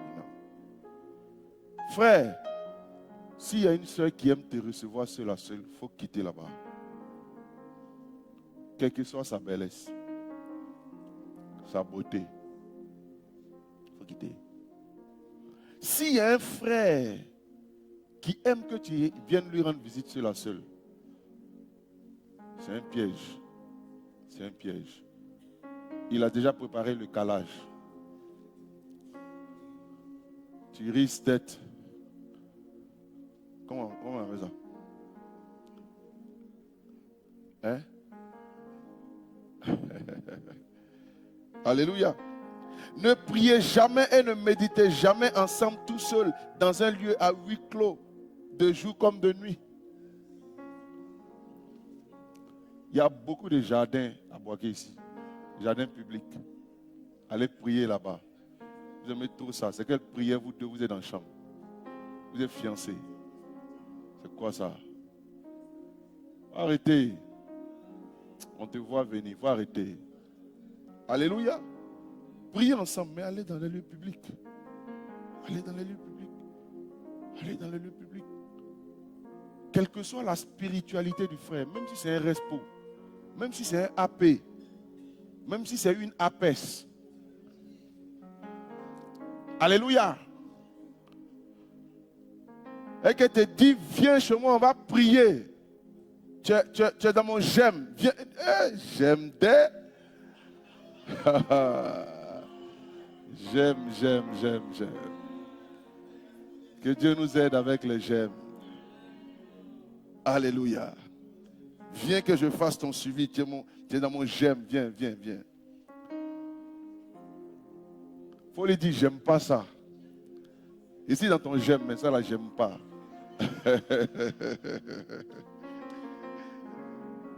Ne faites jamais de veillée de prière à deux. Même si c'est dehors. Veillez de prier à deux. On ne sait jamais. Il a dit, mais c'est dit, mon frère, c'est ça qu'on appelle fuir. Parce qu'une fois que tu es tombé dedans, c'est compliqué. Le diable va prendre ça pour t'accuser. Quelle que soit la parole de foi qui a venu, quand tu vas même venir diriger, conduire, ça marque. Sauf si tu es rentré dans la catégorie des gens qui sont... que ceux qui Dieu a envoyé un esprit d'égarement, donc maintenant ils pêchent à leur dire plus rien. Là même toi-même tu es en danger. Voilà, parce que tu vas t'enfoncer dans le mal. Mais quelqu'un qui vraiment craint Dieu, quand tu tombes dans ce genre de choses, le diable va prendre ça pour te fatiguer. Jusqu'à ce que tu t'appuies sur la parole. Si tu t'es véritablement repenti, pour le contrecarrer, pour lui dire que je me suis véritablement repenti. Évitez les mauvaises compagnies de païens ou de chrétiens mal affermis qui parlent avec grossièreté. Tu remarques le gars là, il n'y a pas de bonnes paroles dans sa bouche. Tu as une belle forme d'être. Toujours lui parle de ta forme. Tes lèvres me plaisent. Voilà. Tu as des jolis yeux. C'est quoi cette histoire? On n'est pas marié, tu m'apprécies beaucoup comme ça. Qu'est-ce que tu veux? Qu'est-ce que tu veux? Qu'est-ce que tu veux? Hein? Est-ce que tu sais faire l'amour? Tu as dit, c'est quoi ça? Tu es mon mari?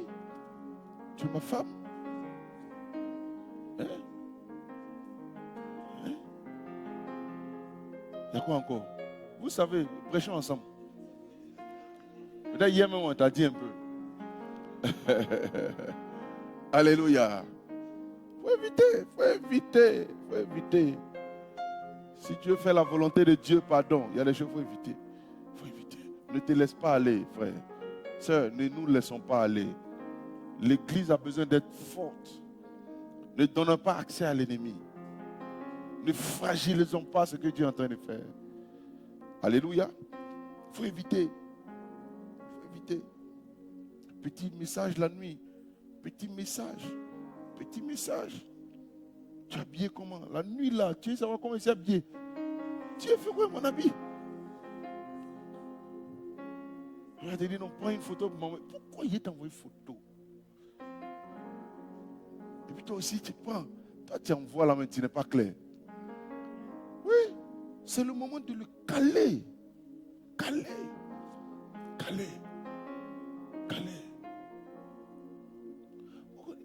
Vous ne connaissez pas les gens qui sont dans l'église. Il ne faut pas te laisser distraire. Il y a les bons frères, mais il y a aussi les lourds ravisseurs. Faites très attention.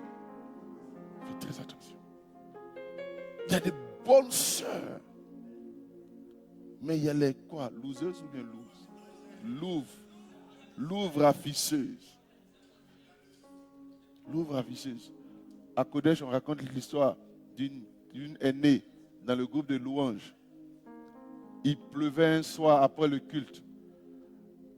Donc, dans une petite sœur du groupe de louanges, comme elle ne pouvait pas aller chez elle, et puis c'était plus loin, elle a pris la petite sœur, non, tu as dormi chez moi, et puis demain tu es parti. La grande sœur, elle a mangé la petite. Elle a initié la petite.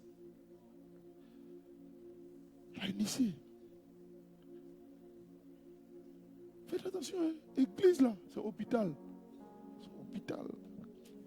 Il y a toutes les qualités. Si tu te distrais par micro, chante bien. Ils vont te soulever. Tu vas pas voir dedans. Dès que tu vois des signes comme ça, il faut faire attention. Tu mets ça loin. Tu viens dire au pasteur, tu dis ça là, j'ai dit. Toi, tu fais les choses comme ça. Tu restes pour. Il y en a, dès que tu les as présentés ici, les gens les considèrent parce qu'on les a présentés comme respo. Il y en a même qui sont dans le sillage de pasteur. Il y en a qui sont protocole. Léo, proto. Si le pasteur l'a mis près de lui, c'est que c'est quelqu'un de bien. Il faut rester là.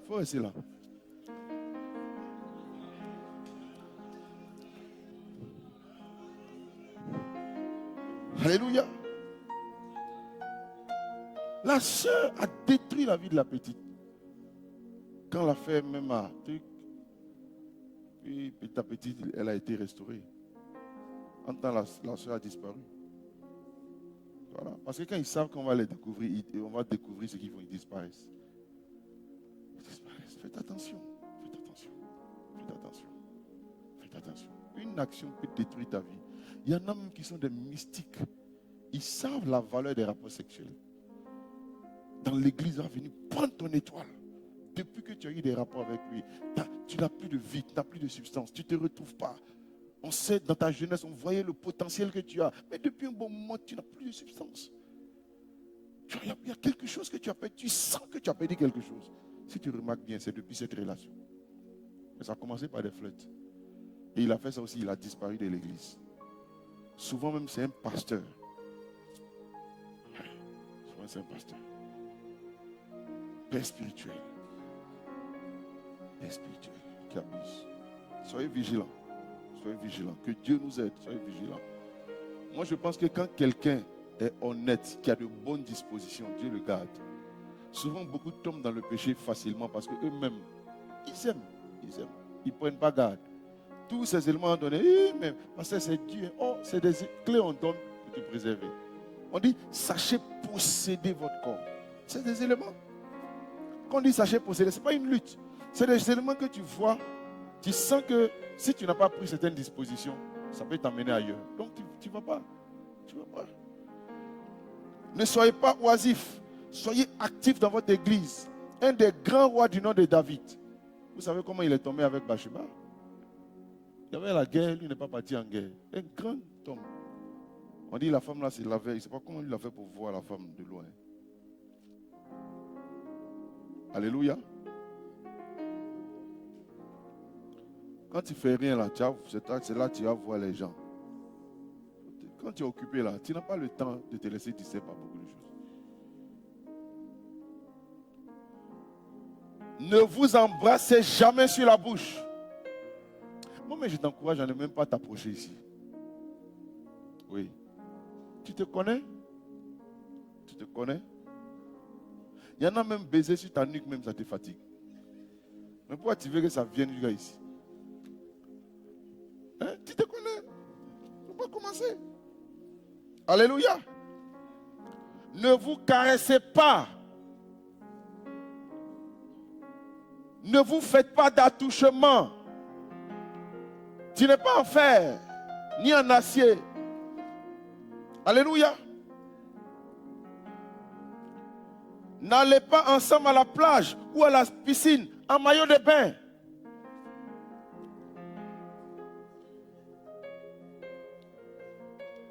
Il disait que quelqu'un avait fait un programme de maillot de bain. Dieu est en train de te délivrer ce soir. Alléluia. N'allez pas en boîte de nuit. Ça, là, on ne devait même pas dire. Mais comme il faut qu'on dise ça souvent à des personnes, sinon tu vas faire quoi en boîte de nuit? C'est quoi on fait en boîte de nuit qui est édifiant? Dis-moi. Évitez d'être ensemble après 21h30.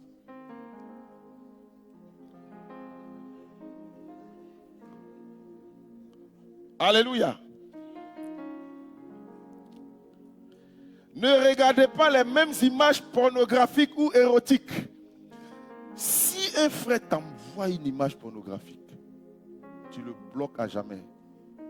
Et puis tu lui dis, comme la Bible dit de prévenir une fois, la prochaine fois que tu envoies ça, ton nom sera chez le responsable ou bien chez le pasteur. On t'envoie les images. Toi aussi, tu dirais, toi aussi, c'est quelle image tu m'envoies? C'est quelle image? Et puis tu dirais, oh, oh. Tu n'es pas clair, toi. Arrêtez. Arrêtez. Tu touches le frère, il faut arrêter. Ne vous masturbez pas. Évitez les propos grossiers. Évitez les conversations sensuelles. Ne vous envoyez pas de SMS sensuels. Dès que le frère et la soeur commencent à t'envoyer des SMS sensuels, il faut bloquer. Il faut mettre fin. La personne veut réveiller des choses en toi. Je t'assure, si tu as laissé les choses se réveiller, c'est pas évident que tu puisses te contrôler. Si vous êtes dans la même pièce, je t'assure. C'est pas évident. Une fois que tu as laissé tes sens prendre certains trucs, c'est pas évident. C'est pas évident. Il ne faut même pas arriver là-bas. Faut pas arriver là-bas. Tu te connais. Tu connais. Ne vous blottissez pas dans les bras l'un l'autre. Hein? Vous connaissez ce que ça veut dire blotti? Voilà. Prenez dans les bras.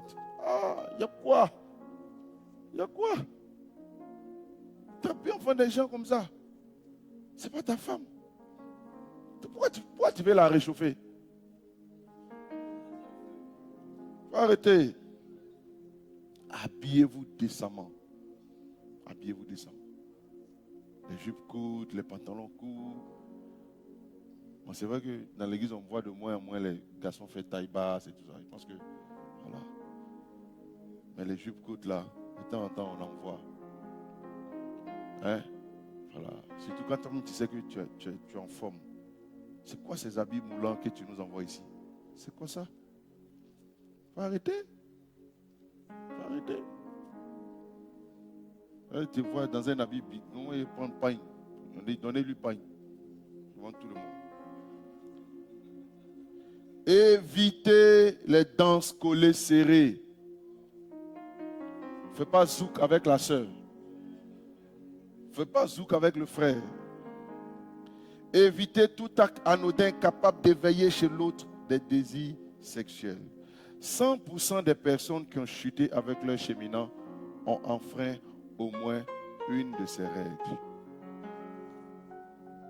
Attention, les fiançailles ne sont pas un demi-mariage. Il faut donc par principe éviter d'adopter une attitude maritale. Voilà, ce n'est pas le mariage. Donc, ne vous comportez pas dans les fiançailles comme vous êtes mariés. Viens préparer pour moi, viens faire ceci. Non, il faut laisser ça. Faut laisser ça. Si la sœur doit venir préparer, que ce soit dans un environnement d'ensemble.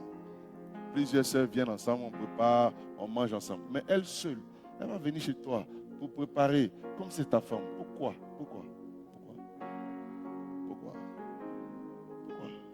Toi aussi, tu vas préparer pour lui. Tu n'es pas encore marié. Tu te donnes l'argent pour aller faire marché. On dit, je vais faire le marché de X. Il faut faire le marché. Vas-y, fais le marché seulement. Alléluia. Un de mes fils dans son église, avant qu'il... On dit, il y a des sœurs qui préparent pour lui. Les sœurs font le marché pour lui. Il y a des sœurs qui lavent ses habits. Quand l'information est parvenue, il dit, maman, règle-moi ça vite, vite, vite. Avant que l'église soit dans une autre dimension. On dit, il y a une de ceux qui dit, elle, son ministère depuis toujours, elle sent qu'elle doit s'occuper des pasteurs.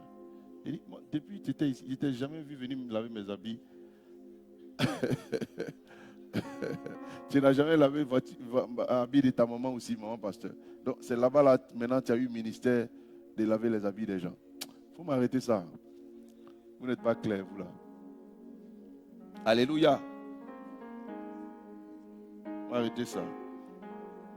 Finalement, quand le frère s'est mis avec quelqu'un d'autre, la soeur a disparu de l'église. On vous connaît, vous là. Se rendre chez son fiancé ou sa fiancée pour faire la cuisine, la lessive, le ménage. Recevoir son fiancé ou sa fiancée dans des vêtements qui dévoilent le corps. Avoir des conversations, des courriers, des messages téléphoniques à caractère sexuel. Et éviter tout ça. Comment entretenir l'amour et cultiver une amitié saine pendant les périodes de fiançailles. Première chose, déjeuner ou dîner ensemble dans des lieux publics. Aller dans un restaurant, manger ensemble, dîner ensemble. Ne prenez pas vos dîners dans ton appartement, vous deux, les amis, les frères. Ce n'est pas difficile. C'est juste quelques règles qu'on te donne pour ne pas que tu prennes des risques. Voilà. Si tu aimes Dieu et que si tu veux bâtir un mariage solide, ne vois pas ça comme des commandements compliqués. Si tu commences à voir ça en compliqué, ça veut dire que il y a une corruption dans ton esprit. Il y a des choses que tu veux faire et tu veux te les permettre. Dieu aussi ne va pas t'arrêter. Il ne va pas t'arrêter. Je te dis la vérité. Le Saint-Esprit ne va pas t'arrêter. Dès qu'il voit que toi-même dans ton cœur, tu as une disposition à vouloir faire certaines choses, tu vas partir. Tu vas partir. S'appeler souvent au téléphone pour garder une relation saine. S'envoyer des messages d'amour dépourvus de tout caractère sensuel. Hein? Quels sont les messages d'amour qui sont dépourvus de tout caractère sensuel? Un exemple. Un exemple, oui. Hein? Ah, ça c'est un message d'amour. Papa, Va arrêter. On te connaissait avant là. Il ne faut pas faire comme tu es trop spirituel. Papa, en début de journée, par exemple, Uh-huh. tu peux dire bonjour chérie, passe une excellente journée, que Dieu veille sur toi, je t'aime, bisous. Ok. Ouais, c'est pas mal. Mais est-ce que dans les fiançailles, on doit dire je t'aime? Non, je vous pose la question. Hein. Est-ce qu'on peut dire, on doit dire? Oui, non, à ton avis, on peut dire je t'aime? Quelqu'un d'autre? On peut se dire je t'aime. Hein? Hein, la coach? On peut se dire? Et toi, tu n'es pas bien clair. Pourquoi tu te réveilles vite comme ça? Amen. On peut dire je t'aime dans les fiançailles? Hein, mon fils? Hein? On peut? On peut se dire ça? Ok. Moi, je pensais qu'on peut dire. On peut dire. Maintenant, ça dépend. Si toi, tu sais que les je t'aime là ne te font pas du bien, mais c'est que toi, tu as besoin d'être guéri aussi. On dit je t'aime, je t'aime, je t'aime. Voilà. Maintenant, il y a les je t'aime de certaines personnes là. Tu sens que le regard qui est dans le je t'aime, c'est un regard croquant. Lui là, il faut lui faire attention. Oui, mon fils. Papa, je voulais savoir, et les noms de caresses bébé, mon amour. Bébé, chouchou. Qu'est-ce que vous en pensez? Oui, la côte dit, elle pense qu'on ne doit pas dire. Quel est votre avis? On peut dire chouchou? Mais si on dit je t'aime, c'est qu'on peut dire chouchou, non? Hein?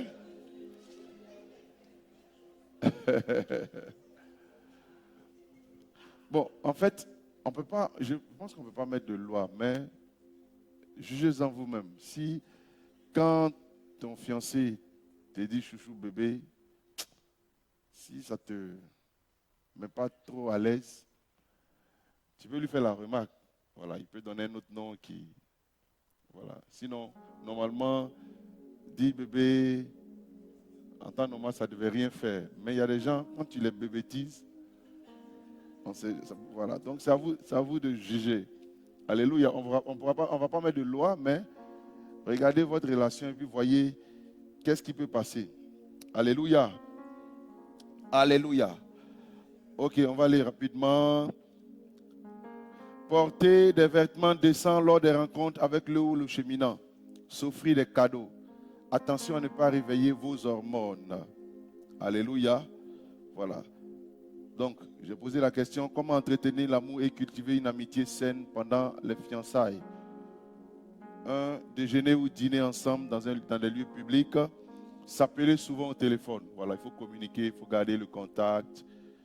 Mais surtout éviter les heures des ténèbres. Voilà. S'envoyer des messages d'amour dépourvus de tout caractère sensuel.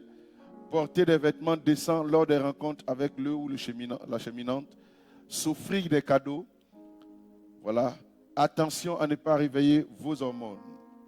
Comment maintenir la flamme de la passion pour Dieu au sein de la relation? C'est-à-dire, vous êtes là ensemble, mais il faut que vous gardez toujours la flamme de la passion.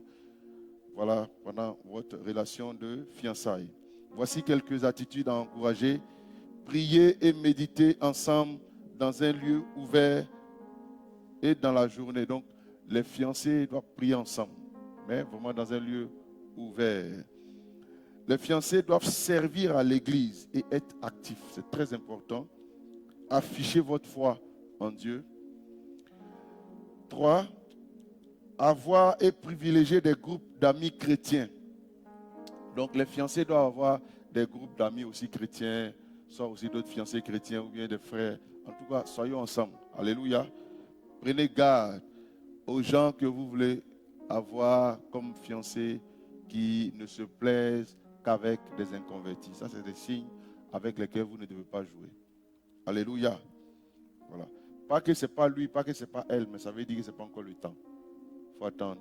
Si tu t'as convaincu que c'est la personne, le fruit n'est pas encore mûr. Il ne faut pas manger. Alléluia. Prendre des temps de jeûne ensemble. Voilà, donc jeûner ensemble en tant que fiancés. Prenez le temps de jeûne ensemble. Méditez la parole, jeûner ensemble. S'exhorter mutuellement, partager la parole. Ah, qu'est-ce que tu as médité aujourd'hui? Vous édifiez ensemble. Ça, c'est des choses qu'il faut faire. Ça vous permet de garder la flamme. Il faut faire les 100 pas dans la journée, donc marcher ensemble. Faites les 100 pas, parlez, vous échangez, vous abordez beaucoup de choses, voilà, qui ont des caractères spirituels, mais aussi qui prennent en compte votre marche et votre vision commune. Réfléchissez-y. Si quelqu'un ne craint pas suffisamment Dieu pour s'abstenir de toute forme d'impudicité, c'est-à-dire fornication, pornographie, etc., pendant ses fiançailles, sous prétexte qu'il brûle, pourquoi craindrait-il Dieu une fois marié pour s'abstenir d'un adultère? Ça veut dire, s'il n'a pas eu suffisamment d'énergie pendant les fiançailles pour s'abstenir, quand vous serez mariés, comme on a dit, les fiançailles et le mariage, c'est la récolte. Pendant le mariage, ça va aller beaucoup plus. Et surtout quand toi-même tu vas voyager, ou bien quand il va aller en mission, il ne pourra pas se maîtriser. Parce que vous ne serez pas tout le temps ensemble. Alléluia. C'est pourquoi il faut vraiment veiller à ce que pendant la phase des fiançailles, vous arrivez à vous maîtriser.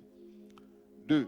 Le manque de sanctification pendant les fiançailles favorise un esprit de suspicion dans le couple et fragilise la confiance l'un vis-à-vis de l'autre. Si votre partenaire ne craint pas suffisamment Dieu, qui voit tout et qui sait tout pour lui être fidèle pendant les fiançailles, pourquoi une fois marié serait-il fidèle à vous qui ne voyez pas tout et qui ne savez pas tout?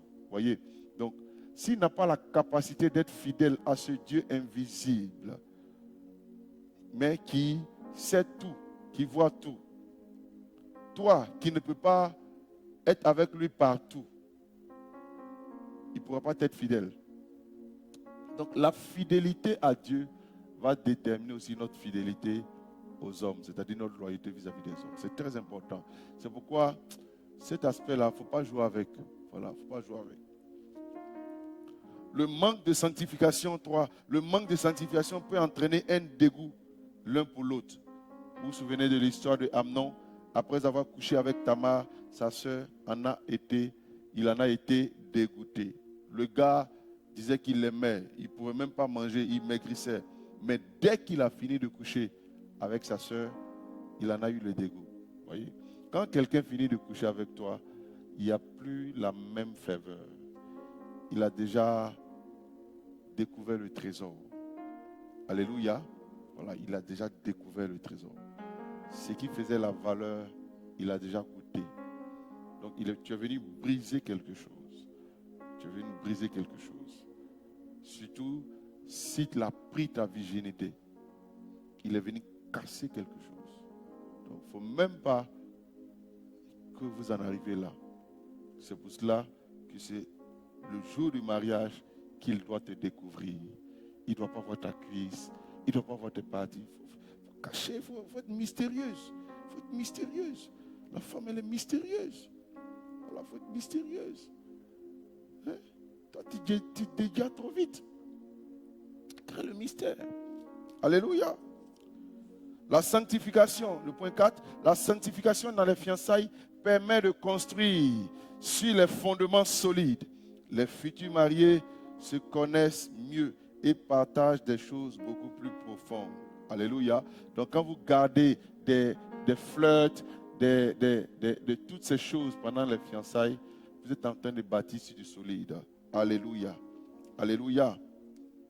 Alléluia. Tu vois, ce n'est pas la même chose. Quand vous êtes déjà connu, et puis le jour du mariage, voilà. Quand tu enlèves même le voile devant nous, là même, on crie, mais ce n'est pas la même chose. Voilà, pas la même chose. On dit, oh, on acclame, mais ce n'est pas la même chose. Ça, là, tu enlèves ça tous les soirs. Voilà, les lèvres, là, tu manges ça tous les soirs. Donc, ce que tu fais, ce n'est pas nouveau. Tu vois, il y a quelque chose qui voilà. Il faut garder ça pour le jour J. Il faut garder ça. Alléluia. Attention, danger, protégez vos pensées. Faites attention à ce que vous voyez, les scènes érotiques à la télé, affiches publicitaires indécentes, images pornographiques sur Internet. Si vous vous mettez à deux, vous regardez des choses indécentes, vous êtes en train de réveiller quelque chose. Je me souviens avant, quand on n'était pas converti, c'est des choses qu'on regardait pour aller avec notre partenaire. Alléluia. Donc il faut faire attention. Sur les réseaux sociaux, supprimez les contacts qui posent des images pornographiques. Faites attention à ce que vous lisez. Ne lisez pas les romans à l'eau de rose. Alléluia. Alléluia. Alléluia. Alléluia.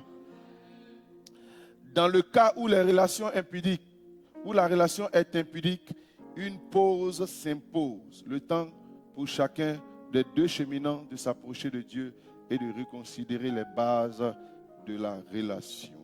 Est-ce qu'on peut acclamer le Seigneur? Alléluia.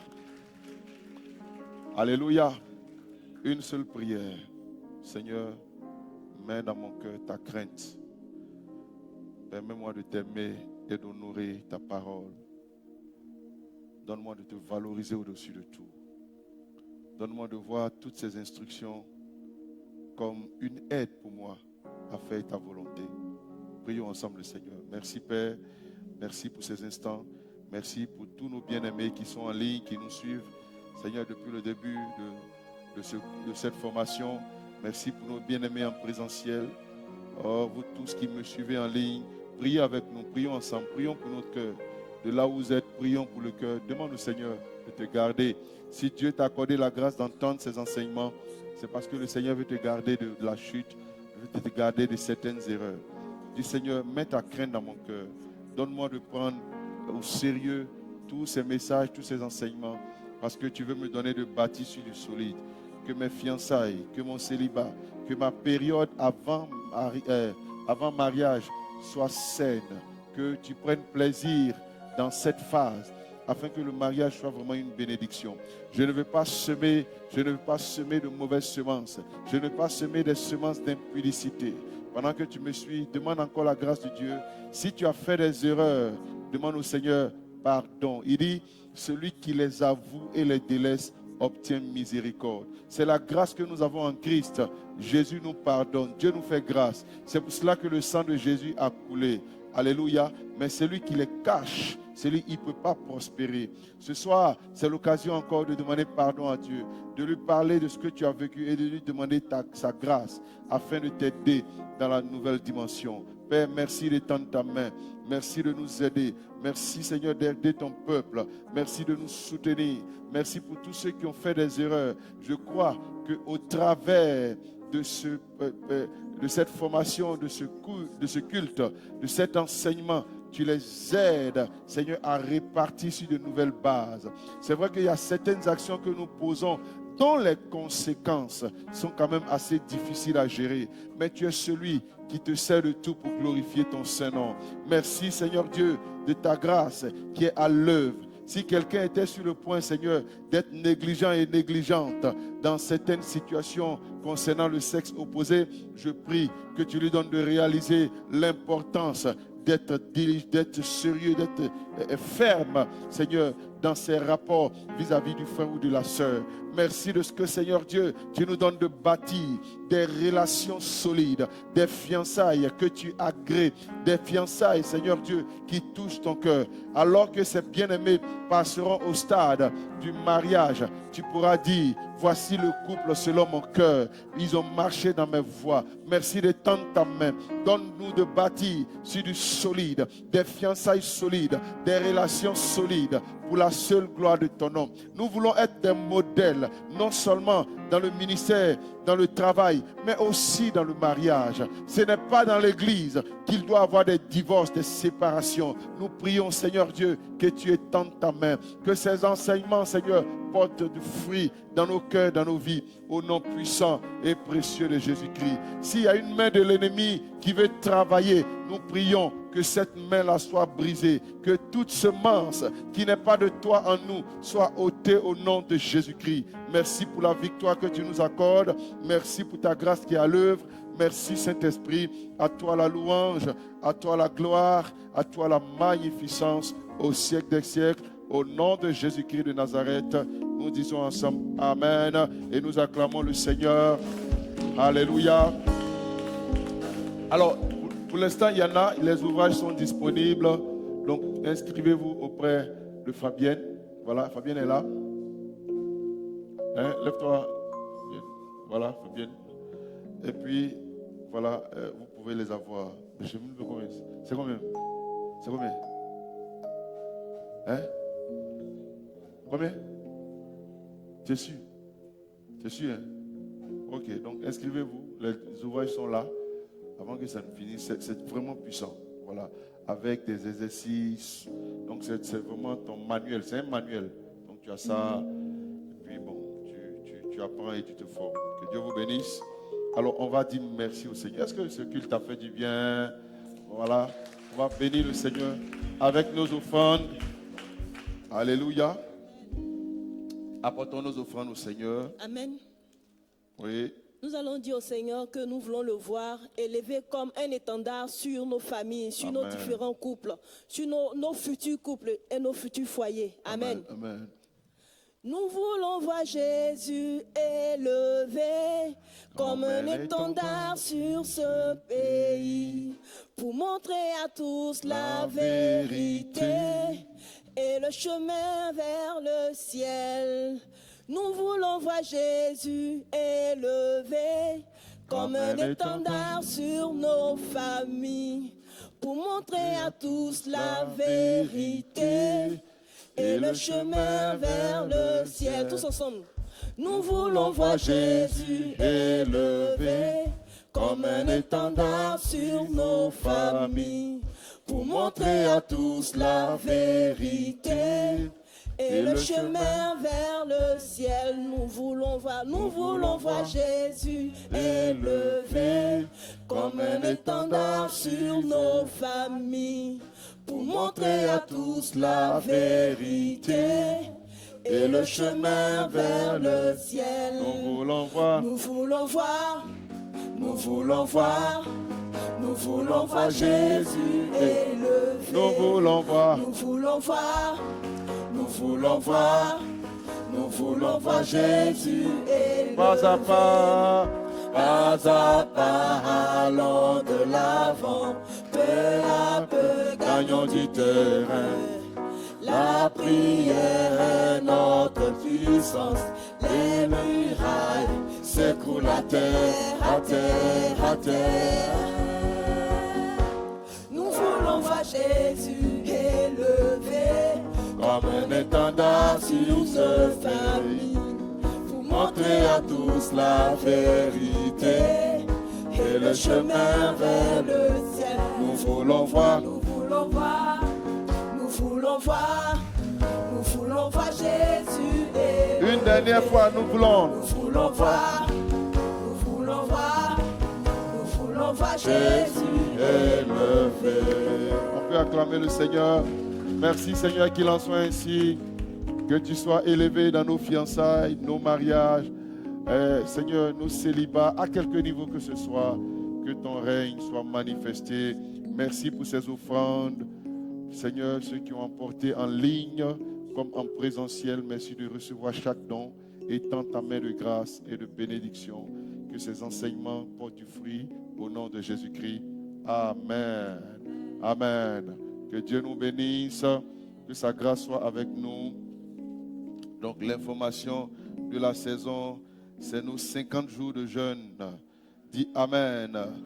Le jeûne prière qui commence à partir du lundi 4. Voilà. Et on se retrouvera les matins et soirs pour prier. Chaque semaine aura une orientation particulière que nous allons dérouler. Alléluia. On a notre programme aussi, notre campagne à Botro. Le vendredi 22 septembre, je viens de voir que ils ont mis Jésus sauve fresco. C'est aujourd'hui j'ai vu ça. Bon, on va voir, ça va aller. Dieu est fidèle. Alléluia. Donc, en tout cas, on va maintenir la campagne. On va le faire, on va la faire parce que il faut qu'on la fasse.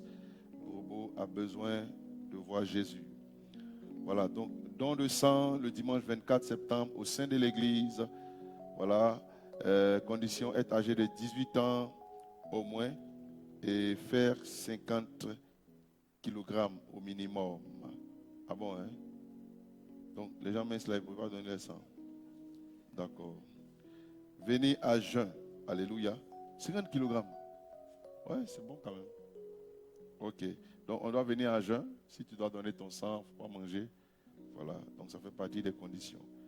Donc tous les matins, on a notre moment, notre matinale, alléluia. Voilà, donc demain à partir de 4 heures, là on a commencé le livre de Jean.